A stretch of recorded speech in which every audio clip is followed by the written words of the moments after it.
નમસ્કાર, અમારી વિશેષ રજૂઆત રાજયોગમાં આપ સૌનું હાર્દિક સ્વાગત છે। હું છું પંકજ શર્મા। દર્શક મિત્રો, આજના આ કાર્યક્રમમાં અમે આપને જણાવીશું ભાજપ અને કોંગ્રેસના દિગ્ગજ નેતાઓની રાજકીય કુંડળી વિશે। કયા નેતાની કુંડળીમાં છે રાજયોગ, કયા નેતાજીનું આગામી સમયમાં વધવાનું છે રાજકીય પ્રભુત્વ, કયા નેતાનું વધશે વર્ચસ્વ અને શું કહે છે નેતાજીની કુંડળી, આ તમામ વિશે ચર્ચા કરીશું આજના આ વિશેષ કાર્યક્રમમાં, જેનું નામ છે રાજયોગ।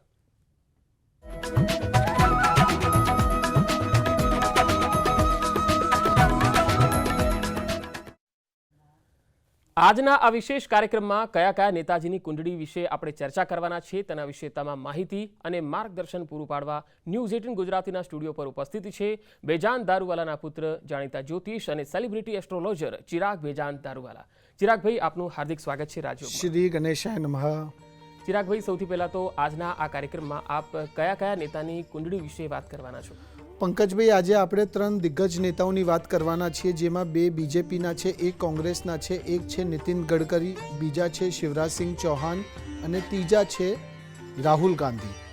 બિલકુલ, એટલે એ 3 દિગ્ગજ નેતાઓની જ્યારે આપણે વાત કરી રહ્યા છે અને સૌપ્રથમ ચિરાગભાઈ વાત કરીએ તો કેન્દ્રીય મંત્રી અને ભાજપના કદ્દાવર નેતા નીતિન ગડકરીજીની, તો એમની રાજકીય કુંડળી શું કહી રહી છે? શ્રી ગણેશાય નમઃ। મિત્રો, આજે આપણે વાત કરવાના છીએ 3 નેતાઓની। સૌથી પહેલાં આપણે શરૂઆત કરીએ ભાજપના જે દિગ્ગજ નેતા છે નીતિન ગડકરીજીની। નીતિન ગડકરીજીની જે કુંડલી છે, ગણેશજી કહે છે બહુ જ મજબૂત છે। એમની જે જન્મ તારીખ છે એ છે 27 મે 1957। જન્મસ્થળ છે નાગપુર, મહારાષ્ટ્ર। અને જે રાશિ આવે છે એ રાશિ છે વૃશ્ચિક રાશિ। ગણેશજી કહે છે કે નીતિન ગડકરીજીનું જે ભવિષ્ય છે બહુ જ મજબૂત છે, જબરદસ્ત છે। આવનારા સમયમાં ગુરુની જે સંક્રમણ છે એ જન્મજાત સૂર્ય અને શુક્ર સાથે છે, એટલે સરકારમાં તેમની જે સ્થિતિ છે એ સુરક્ષિત રહેવાની છે, કદ વધી શકે છે, કોઈ સમસ્યાનો સામનો એમને નહીં કરવું પડે, એટલે ઓપોઝિશન કેટલું પણ પ્રયત્ન કરશે એમને હટાવવાનું કે એમનું નામોશી કરવાની, એમની કુંડલી બહુ જ મજબૂત છે। સૂર્ય, શનિ અને મંગળ કુંડલીમાં બહુ જ મજબૂત સ્થાને છે। અને આ 3 પ્લાનેટ્સ, આ 3 ગ્રહો જ્યારે મજબૂત સ્થાને હોય, સારા સ્થાને હોય, એટલે સંગઠન અને પ્રજાલક્ષી કાર્યો કરવામાં એ માણસને, નીતિન ગડકરીજીને સક્ષમ બનાવે છે। આ ચૂંટણીમાં એમનું જે યોગદાન છે એ બહુ જ મહત્વપૂર્ણ રહેશે। નીતિન ગડકરીજીને રાહુની મહાદશા ચાલી રહી છે અને અંતરદશામાં કેતુ છે, એટલે કે સ્વાસ્થ્ય સંબંધિત થોડીક અડચણો આવી શકે છે, પણ સાથે સાથે એમને સરપ્રાઇઝિંગલી ઘણા બધા ફાયદાઓ પણ મળી શકે છે। બુધના લીધે નીતિન ગડકરીજી નીડર અને સ્પષ્ટ વક્તા બને છે। રાજકીય કાર્યોમાં ચોક્કસથી એમને સફળતા મળશે। સામાજિક પ્રતિષ્ઠામાં પણ વધારો જોવા મળશે। ગણેશજી કહે છે કે નીતિન ગડકરીજીનું જે ભાગ્ય છે એ બલવાન છે। ગુરુ એમને ખરેખર બહુ જ ફાયદો અપાવશે। તમામ લોકોને મદદ કરવાનો સ્વભાવ એમનો છે, એટલે કે નીતિન ગડકરીજીની કુંડલી છે એ એવી છે કે એક સમયે 1 થી વધુ જવાબદારીઓ નિભાવી શકે છે। રાજકીય કારકિર્દી ઉત્તમ રહેશે। આરોગ્ય બાબતે, એટલે કે હેલ્થ ઇશ્યુઝ થોડાક થઈ શકે છે, એટલે કે અલર્ટ મોડ ઉપર રહે તો વધારે સારું છે। અને ગુરુની જે પોઝિશન, સૂર્યની જે પોઝિશન અને શુક્ર એને ક્યાંક ને ક્યાંક એમનો ડંકો વગાડી શકે છે। આગામી આ ચૂંટણીમાં જીતવાના તો છે જ, સાથે સાથે પાછું કોઈ પોલિટિકલ પદ, એટલે કોઈ ગવર્મેન્ટ પોઝિશન, મંત્રી પણ બનવાના બહુ જ પ્રબળ, બહુ જ મજબૂત યોગો છે। ગણેશજી કહે છે કે આવી કુંડલીઓ બહુ જ રેરલી જોવા મળે છે, બહુ જ ઓછી જોવા મળે છે। અને નીતિન ગડકરીજીની કુંડલી છે એના ઉપરથી એક વસ્તુ તો પાક્કી છે કે જ્યાં પણ જશે, જે લોકો એમની સાથે જોડાયેલા હશે કે જે ના જોડાયેલા હોય, બધાને સમાન નજરથી જોવું, બધાને મદદ કરવા માટે સૌથી આગળ આવું। આવનારા 4.5 થી 6 વર્ષ એમના જીવનમાં પ્રોગ્રેસિવ છે. એમને અચાનક ઘણું બધું મળી શકે છે. પોલિટિકલી હાલમાં જે મંત્રી છે ટ્રાન્સપોર્ટ મિનિસ્ટર, કદાચ એનાથી એ કદ પણ એમને મળી શકે છે, એ પોઝિશન પણ એમને મળી શકે છે, અથવા તો એનાથી એ સારું કોઈ મંત્રી પદ એમને મળી શકે છે. ગણેશજી કહે છે કે જીવનમાં સતત કાર્ય કરતું રહેવું, સતત પ્લાનિંગ કરતી રહું, એ એમની કુંડલીમાં લખેલું છે. એટલે નીતિન ગડકરીજીનું ભવિષ્ય મજબૂત છે, પોઝિટિવ છે અને આવનારા સમયમાં 100% ભારતમાં બીજેપીમાં એમનું જે યોગદાન છે જબરદસ્ત રહેશે. એમનું ભાવિ ખરેખર જબરદસ્ત રહેશે. બિલકુલ. હવે આ વાત નીતિન ગડકરીની થઈ. હવે રાષ્ટ્રીય નેતા એક કોંગ્રેસના, જે આપે શરૂઆતમાં કીધું કે રાહુલ ગાંધી, જો એમની આપણે વાત કરીએ તો રાહુલ ગાંધીની કુંડળી શું કહે છે? હવે આપણે આવીએ બીજા નેતાની વાત કરીએ, જે કોંગ્રેસના યુવામાં બહુ જ ફેમસ છે, જેમનું નામ છે રાહુલ ગાંધી. ગણેશજી કહે છે કે રાહુલ ગાંધીજીની કુંડલી, રાહુલ ગાંધીજીની જે જન્મ તારીખ છે એ છે 19 જૂન 1970 અને જે જન્મ સ્થળ છે એ છે નવી દિલ્હી. રાહુલ ગાંધીની જે જન્મ કુંડલી પ્રમાણે રાશિની વાત કરીએ, ગોચરની વાત કરીએ તો ચંદ્ર કુંડલીમાં કેમદ્રુમ યોગમાં ફસાઈ ગયો છે. આ યોગને કારણે તેઓ બીજા ઉપર ઘણા બધા નિર્ભર રહે છે. પોતાની દૂરંદેશીની ઉપયોગ કરી શકતા નથી. આ બધા પ્લાનેટ્સ જ કરાવે છે અને એના કારણે જ એમને નુકસાન ઘણા બધા થાય છે. અનએક્સપેક્ટેડલી કાર્ય થાય છે. બુધ ગ્રહ કુંડલીમાં 8મા ઘરમાં છે, 8મા ભાવમાં છે. સૂર્ય અને શનિની વચ્ચે એ પણ ફસાઈ ગયા છે. વારંવાર નક્કર નિર્ણય લેવામાં મુશ્કેલી પડી શકે છે અને પડે પણ છે. આગામી સમયમાં નવી શરૂઆત કરશે અને રાહુલ ગાંધી રાજકારણના ક્ષેત્રમાં ખરેખર બહુ જ આગળ સુધી જઈ શકે છે. કુંડલીમાં શનિનું મકર રાશિમાં સંક્રમણ સૂચવે છે, એટલે કે અંગત જીવનમાં પણ નવી શરૂઆત થશે. રાહુલ ગાંધીનું ભવિષ્ય રાજકારણમાં બહુ જ ગંભીર હશે. જરૂર પડે કેટલીક જરૂરી ફેરફારો પણ એમને કરવા પડશે. કુંભ રાશિમાં ગુરુનું સંક્રમણ પણ છે અને એના લીધે ક્યાંક ને ક્યાંક અંગત જીવનમાં નવી ઉર્જાનો સંચાર કરશે. ગણેશજી કહે છે નવું કરવાનું વિચારશે, કંઈક બદલાવ લાવશે, પાર્ટીને મજબૂત બનાવશે અને હાલ રાહુની મહાદશા ચાલી રહી છે. જીવનમાં વધુ પ્રાપ્ત કરવા માટે ઉત્સુક બનાવશે. રાહુની દશા તેમને બહુ જ સારી ખ્યાતિ પણ અપાવશે. રાજકારણમાં પણ રાહુ એમને ઘણું બધું મદદ કરવાના છે. દૂર દૂરના લોકોના સંપર્કમાં આવશે. નેટવર્કિંગ જે છે એ વધશે. પરિવારજનોનો સંપૂર્ણ સહયોગ એમને મળતો રહેશે અને સાથે સાથે સ્વાસ્થ્ય થોડુંક પરેશાન કરી શકે છે, એટલે સ્વાસ્થ્ય સંબંધિત સમસ્યાઓ થઈ શકે છે, એટલે એના માટે ખાસ ધ્યાન રાખવું. બીજું, ગણેશજી કહે છે કે રાહુલ ગાંધીને જેટલું પણ બદલાવ, ચેન્જ લાવશે તો એમને એમના જીવનમાં આવનારા 6 થી 7 વર્ષમાં ઘણું બધું બદલાવ જોવા મળશે. હાલમાં જે લડી રહ્યા છે એમાં જીતવાના પણ બહુ જ સારા યોગો છે. એમની કુંડલી મજબૂત છે. તમે સમજી લો, જે માણસની કુંડલી મજબૂત હોય, સૂર્ય મજબૂત હોય, બુધ મજબૂત હોય અને શુક્ર મજબૂત હોય તો માણસને ખ્યાતિ અપાવે જ. હવે ખ્યાતિ એટલે કેવી રીતે કે જે માણસ સમજો પોલિટિકલી જોડાયેલો હોય તો પોલિટિક્સમાં એનો ડંકો વાગી શકે. તો હવે ડંકો વાગી શકે એટલે ઇલેક્શન્સમાં, આ લોકસભાના ઇલેક્શનમાં એ જે સીટથી લડી રહ્યા છે તો 100% બહુ જ સારા યોગ છે જીતવાના. અને જીત્યા પછી લોકોની મદદ કરવી એ પણ એમનામાં એ ગુણો છે. પણ મને લાગે છે કે એમને એમના જીવનમાં હજુ પણ ઘણું બધું બદલાવ કરવાની જરૂરત છે.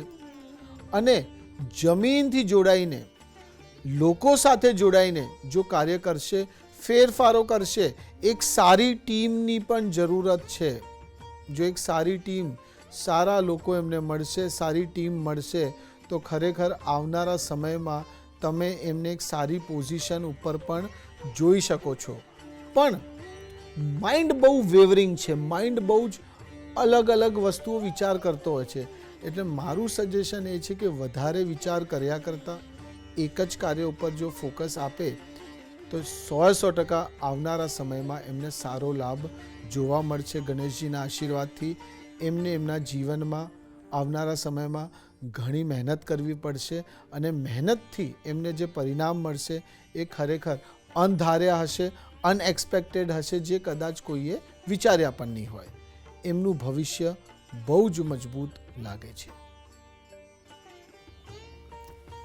બિલકુલ. તો રાજયોગ કાર્યક્રમમાં આપણે વાત કરી નીતિન ગડકરી અને રાહુલ ગાંધીની. હવે આપણે વાત કરીએ મધ્યપ્રદેશના, જેમણે સૌથી વધારે 16થી પણ વધુ વર્ષો સુધી મુખ્યમંત્રી પદે કામ કર્યું છે અને હાલના ભાજપના દિગ્ગજ નેતાની ભૂમિકામાં પણ છે એવા શિવરાજસિંહ ચૌહાણની. શિવરાજસિંહ ચૌહાણની કુંડળી શું કહે છે? શ્રી ગણેશાય નમઃ. મિત્રો, આપણે વાત કરવાના છીએ મધ્યપ્રદેશના ભૂતપૂર્વ મુખ્યમંત્રી અને ભાજપના કદ્દાવર નેતા શ્રી શિવરાજસિંહ ચૌહાણજીની. શિવરાજસિંહ ચૌહાણ એમની જે જન્મ તારીખ છે અને એમના જે પ્લાનેટ્સના ગોચર ચાલી રહ્યા છે એ હિસાબથી એમનું ભવિષ્ય મજબૂત છે. જન્મ તારીખ આવે છે 5 માર્ચ 1959 અને જન્મ સ્થળ છે મધ્યપ્રદેશ. ગણેશજી કહે છે શિવરાજસિંહ ચૌહાણજીની જે કુંડલી છે, જે રાશિ છે એ આવે છે કુંભ. શનિની મહાદશા ચાલી રહી છે. શનિની મહાદશાની સાથે સાથે માર્ગ થોડું કઠિન રહેશે, પરંતુ સફળતા નિશ્ચિત છે. શનિ તેમને મહેનતુ અને પ્રામાણિક બનાવે છે. ગુરુ તેમની કુંડલીમાં 8મા ઘરમાં છે. ગુરુ બહુ જ બલવાન છે, એટલે જ નીડર અને સાહસિક બનાવે છે એમને. શિવરાજસિંહ ચૌહાણની જે કુંડલી છે એમાં જે પ્લાનેટરી પોઝિશન્સ છે એ ખરેખર બહુ જ સારી જગ્યાએ ગોઠવાયેલા છે.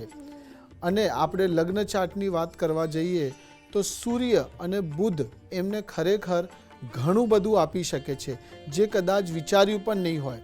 રાજકીય કાર્યોમાં સફળતા અપાવશે. સામાજિક પ્રતિષ્ઠામાં પણ વધારો જોવા મળશે. સૂર્ય તેમની કુંડલીમાં 11મા ઘરમાં છે. સૂર્યના લીધે બહુ જ મજબૂત અને બળ મજબૂત વાળું વ્યક્તિત્વ એમનું છે અને એ જ એમને આપે છે. ધાર્મિક પણ એમને બનાવે છે. અને એમ ગણી લો કે શુક્ર અને બુધની સ્થિતિ હંમેશા એમના તરફેણમાં રહેશે. ચૂંટણીમાં સકારાત્મક પ્રભાવની શક્યતાઓ વધી જશે. હંમેશા સેવાની ભાવના સાથે પ્રજા સમક્ષ જાય છે. ચંદ્ર રાહુનો સંયોગ આશ્ચર્યજનક પરિણામો અપાવશે. શારીરિક તેમજ માનસિક રીતે ખૂબ જ હિંમતવાન રહેશે. આમ ગણી લો કે પરિવારજનોનો પણ સંપૂર્ણ સહયોગ મળશે. પાર્ટીના લોકોનો પણ સંપૂર્ણ સહયોગ મળશે. કેતુના કારણે ક્યાંક ને ક્યાંક નાના નાના વિવાદો થઈ શકે છે, પણ એમનું જે સ્વાસ્થ્ય છે બહુ જબરદસ્ત, એકદમ સારું રહેશે. આવનારા 3.5 વર્ષ શિવરાજસિંહ ચૌહાણના જબરદસ્ત રહેશે. કેમ?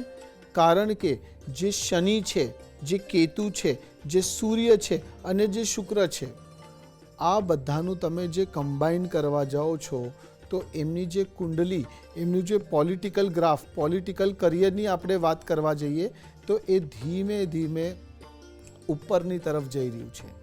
ઉપરની તરફ એટલે ગ્રોથ. એટલે કે આવનારા સમયમાં જો ઇલેક્શન્સ જે છે, બરાબર, તો એમાં જીતવાના તો છે જ, પણ મંત્રી બનવાના પણ યોગો બહુ જ સારા દેખાય છે. પોઝિટિવ વ્યક્તિ છે, જમીન સાથે જોડાયેલા છે. અને સૌથી સારી વાત એ છે કે એ છે ને, એમની જે રૂટ્સ છે, આપણે જે કહીએ જડો, એ જડો એમની બહુ જ મજબૂત છે. અને એ જ ક્યાંક ને ક્યાંક એમને અચાનક ઘણા બધા સારા પરિણામો આપે છે. એવા પરિણામો જે કદાચ આપણે વિચાર્યા પણ નહીં હોય. વ્યક્તિત્વ સારું છે, વ્યક્તિત્વ મજબૂત છે અને સાથે સાથે એમને પરિવારનો સપોર્ટ, લોકોનો સપોર્ટ પણ હંમેશા મળતો આવ્યો છે. તમે જો પાસ્ટના ગોચર, પાસ્ટના પ્લાનેટરી પોઝિશન્સની વાત કરશો અને હાલના પ્લાનેટરી પોઝિશન્સની વાત કરશો તો એ બધા મેચ ખાય છે, એ બધા મેલ ખાય છે એકસાથે. એટલે કે જ્યારે બંને વસ્તુઓ મેચ થતી હોય એટલે એમ ગણી લેવાનું કે આવનારો સમય ફાડી નાખવાના છે.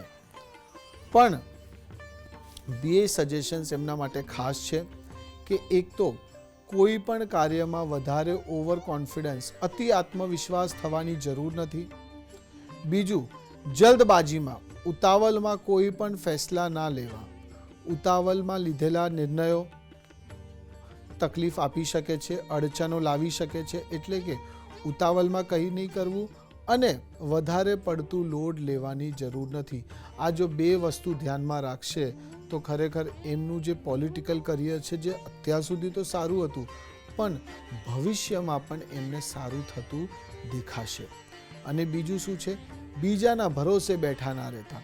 પોતાના ઉપર વિશ્વાસ રાખીને, પોતાના ઉપર સેલ્ફ કોન્ફિડન્સ રાખીને જો કાર્ય કરશે તો ખરેખર એમને મજા આવશે. ખરેખર આવનારા સમયમાં મને લાગે છે કે મધ્યપ્રદેશની જનતાને અને ભારત દેશના લોકોને એમની નેતૃત્વમાં ઘણો બધો ફાયદો મળશે. ભાજપને પણ શિવરાજસિંહ ચૌહાણનો ઘણો બધો ફાયદો મળશે. એક કદ્દાવર નેતાની સાથે સાથે એમનું જે માઇન્ડ છે, એમનું જે દિમાગ છે એ એકદમ યંગ હિસાબથી ચાલે છે કે જેમ યંગ નાના લોકો હોય, નાના બાળકો હોય એવી રીતે યુથની જેમ એમનું માઇન્ડ ચાલે છે. એટલે તમે એમ વિચારી લો કે આ બધા પ્લાનેટ્સના લીધે ભલે ઉંમર થઈ ગઈ હોય 50 ઉપર, પણ તોય એમનું જે માઇન્ડ છે એ 25 વર્ષના યુવાનની જેમ ચાલે છે. એટલે વિચારી લો કે કેટલી એમની કુંડલી મજબૂત હશે. ગણેશજી કહે છે કે ગણેશજીના આશીર્વાદથી આવનારા સમયમાં 100% એમનો ડંકો વાગવાના છે. અને સૌથી સારું એ છે કે શત્રુઓ કેટલા પણ હોય કંઈ પણ હાનિ નહીં પહોંચાડી શકે. અને જો પહોંચાડવાનો પ્રયત્ન કરશે તો એ લોકોનું જ ખરાબ થઈ જશે. એટલે એમ ગણી લો કે સૂર્ય એમનું કેટલું બળવાન હશે કે કોઈ કંઈ પણ એમનું બગાડી નહીં શકે. એમનું ભવિષ્ય ખરેખર મજબૂત છે અને મને લાગતું નથી કે એમને કોઈ પણ પ્રકારની ચિંતા કરવાની જરૂર છે. બિલકુલ. હવે ચિરાગભાઈ, આ તો 3 નેતાઓની વાત થઈ, પરંતુ દેશની રાજકીય પરિસ્થિતિ વિશે ઓવરઓલ જો વાત કરીએ તો પ્લાનેટરી અથવા હાલના જે ગ્રહ ગોચરની સ્થિતિ છે તેને જોઈને આપ શું કહેશો? પંકજભાઈ, આપણે જો લોકસભા ઇલેક્શન્સની વાત કરીએ કે જે પરિણામ આવવાનું છે એની વાત કરીએ તો 100% બીજેપી પાછું પાવરમાં આવી રહી છે. અને આપણા જે વડાપ્રધાન છે નરેન્દ્ર મોદીજી એ 100% પાછા પ્રધાનમંત્રી બનશે. અને સાથે સાથે મને જે ભવિષ્ય દેખાય છે, આપણા જે ગૃહમંત્રી છે દેશના અમિત શાહજીનું, એમનું ભવિષ્ય બહુ જ મજબૂત લાગે છે. હેલ્થ રિલેટેડ થોડીક સાવધાની રાખવાની રહેશે, પણ એમની લીડરશિપમાં ભાજપને 100% ફાયદો થશે. અને આવનારા ઇલેક્શનનું જે પરિણામ આવવાનું છે એમાં 363ની આસપાસ કદાચ ભાજપ આવી શકે છે અને 100% સરકાર બનાવશે. અને અમિત શાહજીનું કદ આવનારા સમયમાં જો વધે તો એ નવાઈની વાત નથી, કારણ કે એમની કુંડલી પણ ઘણી બધી મજબૂત મને દેખાય છે.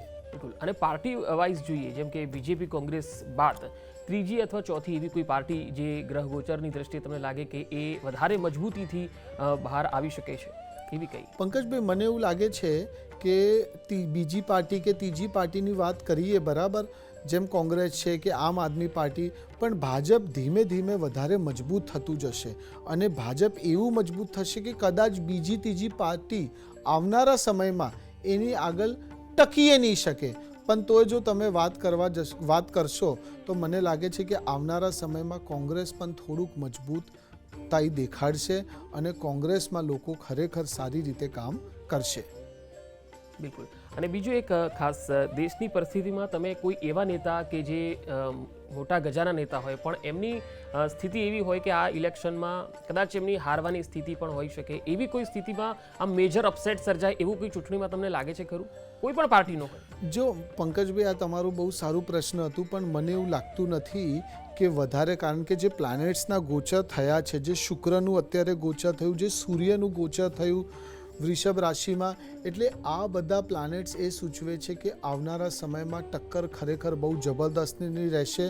અને લાગતું નથી કે કોઈ કદ્દાવર નેતા, જેમ આપણે ભાજપના નેતાઓની વાત કરીએ કે કોંગ્રેસનો કોઈ કદ્દાવર નેતા એ હારે, પણ હા, માર્જિનનો ફરક હોઈ શકે છે. કદાચ પર્સન્ટેજ જે છે, વિનિંગ રેશિયો, એમાં પરિવર્તન આવી શકે છે. પણ જેમ આપણે વિનિંગ રેશિયોની વાત કરીએ, હવે આપણે ગુજરાતના જે લોકસભાના ઉમેદવાર, ગાંધીનગર લોકસભાના ઉમેદવાર જે છે અમિત શાહ સાહેબ, તો એમની વિનિંગ રેશિયો મને દેખાય છે કે બહુ જ સારું રહેશે 2019ના ઇલેક્શન કરતાં પણ. એટલે રાજકીય રીતે સફળતા મેળવવી હોય તો એમાં કયા ગ્રહ ગોચરની સ્થિતિ, કયો ગ્રહ જે હોય છે એ જોવામાં આવતો હોય છે? પંકજભાઈ, રાજકીય તમે દ્રષ્ટિએથી જોશો તો એક તો સૂર્ય એટલે શું? સૂર્ય એટલે તેજ, તો સૂર્ય એટલે પબ્લિક સેક્ટર સાથે જે લોકો જોડાયેલા છે. બીજું આપણે જોવા જઈએ તો બુધ.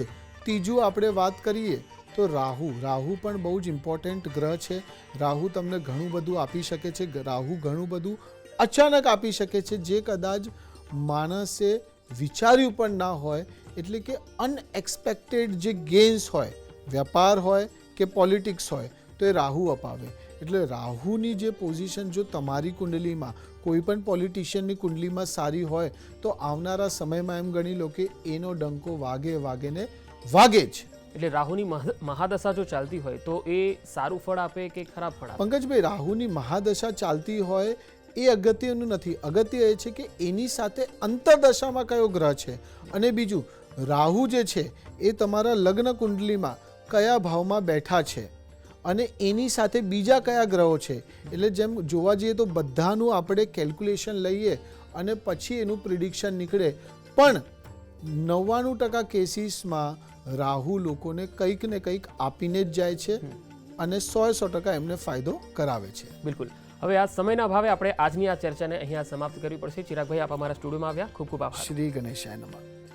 તો રાજયોગમાં આપણે 3 દિગ્ગજ નેતાઓની વાતચીત કરી અને રાજયોગ કાર્યક્રમમાં એ કુંડળી શું કહે છે એ જણાવ્યું. હવે આજના રાજયોગ કાર્યક્રમમાં અત્યારે બસ આટલું જ. ફરી મળીશું, ત્યાં સુધી રજા આપશો. નમસ્કાર.